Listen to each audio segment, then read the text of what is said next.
Terrorism seems to be everywhere, and it's getting worse. The bad guys have lots of names: ISIS, Al-Qaeda, Boko Haram. But they have one thing in common. They are all killing for a cause: Islamic law known as Sharia. Sharia is the implementation of medieval Islam. Sharia demands a holy war called Jihad. The most widely available book of Islamic law in English says Jihad means to war against non-Muslims. There are two kinds of jihad. Violent jihad is horribly simple: slaughtering innocents and forcing submission.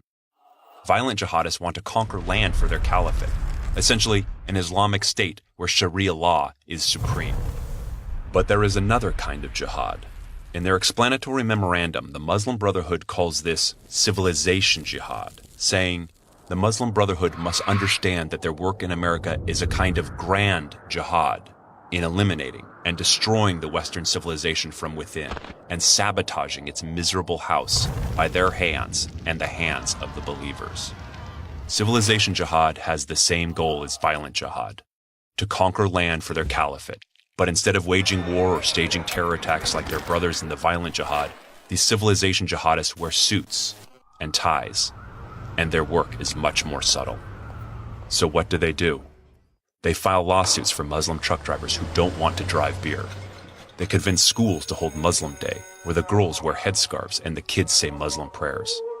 They complain when our government watches to see if their violent buddies are hanging out with them. They call anyone critical of Islamic law an Islamophobe, a term they invented to make people scared to speak out.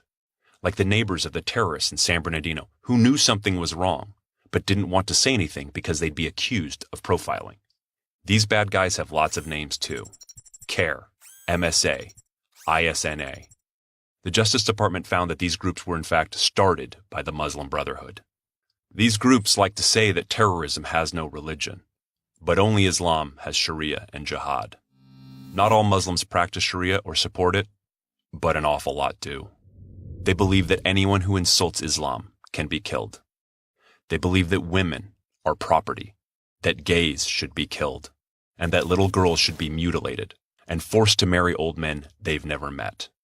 These things are simply not allowed in our free society and are against the Constitution. There are plenty of modern Muslims who want to live and let live, but unfortunately the groups that speak most often for the Muslim community follow the medieval version based on Sharia. They are working to make the U.S. more like the Caliphate. They have to go.